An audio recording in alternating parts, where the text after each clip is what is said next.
Reka dusubukurire aho twasubikiye. Nyuma y'umwaka n'igice Mutima ari mu igororero yari yaramenyereye imibereho yayo itoroshye imusaba kugendera ku gihe no kudakora amakosa. Ikindi kandi yari yishimiye ko yasubiye mu ishuri akaba yiga neza kandi abitsinda. Kandi kubera ubwitonzi bwe n'umurava we, byarangiye bamushyizeho ngo ahagararire abana bo mu igororero. Icyo cyizere Mutima yagiriwe cyatumye yunguka inshuti nyinshi ndetse bimworohera ndetse bimutera n'umurava wo gukomeza kwizirika ku nzozi ze. Umunsi umwe ubwo Mutima yari arimo akora imirimo y'amaboko hamwe n'abandi bana, yumvise bamuhamagara mu biro by'umuyobozi. Areka ibyo yakoraga ajya kwitaba. Akigerayo umuyobozi aramwicaza aramubwira ati umva Mutima rero, iki gitondo ubuyobozi bw'umurenge uturukamo bwampamagaye bambwira ko bari baragushakishije ahantu hose bakubuze, kugeza ejo babonye amakuru y'uko uri muri iki kigo.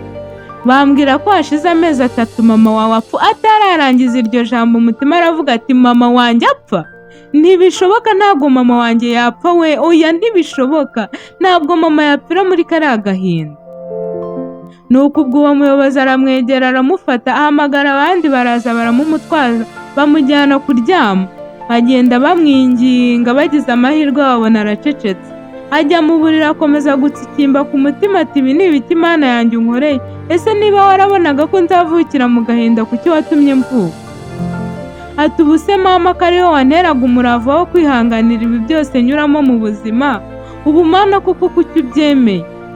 Ya ndege se nari kuzamugurutsamo nzayigurutsamo nde ko ubu na barumuna banjye batorongeye, ahubwo se nzaba navuye hano? Ibyo bibazo bitagira ibisubizo n'amarira byasimburanaga mu bwonko bwa Mutima byamuteye kunanirwa agacuha arasinzira. Yaje gukanguka mu gitondo agira ngo yaraye abirose, ariko atekereje neza asanga inkuru ari impamo. Amarira atemba bushya. Agiye kumva yumva mu biro by'umuyobozi wabo barongeye baramuhamagaye. Ajyayo, akigerayo umuyobozi ati Mutima wihangane ukomere, uracyakeneye kubaho. Dore uracyari muto, ugomba kubaho ku bwa barumuna bawe.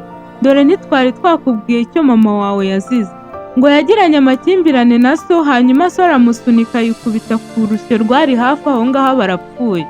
Mutima yumvise ibyo atekereje n'amakimbirane yahoraga mu rugo iwabo ararira bundi bushya. Umuyobozi ati ntugire ikibazo kuri barumuna bawe kubera ko bene wanyu barabagabagabanya ubu barabatunga. Ukomere wihangane, ku isi niko bigenda. Ugenda uryama uruhuke, dore ntumeze neza. Nuko Mutima arahaguruka aragenda arira ajya kuryama. Mutima abana n'ako gahinda buri uko yibutse nyina akababara, ariko ubuzima burakomeza. Nyuma y'igihe gito hari ku munsi wo gusura, Mutima nawe ntiyagiraga umusura. Agiye kumva yumva baramuhamagaye ko nawe yasuwe. Agiye asanga n'umwunganira mu mategeko. Ati uraho Mutima, uyu munsi ngufitiye inkuru namenye uyu munsi kandi ugomba kumenya. Mutima ati dore ko namenyereye ibyago ntubuje kumbwira ko nyuma y'igihe gito mama apfuye hari undi murumuna wanjye nawe wapfuye, kuko noneho sinshobora kubyihanganira. Nuko aramubwira ati humura, inkuru nkuzaniye ntabwo ari mbi ahubwo ni nziza. Dore ukimara kunsobanurira uko byagenze n'uko uriya mwana yapfuye, nahise njya kukujuririra.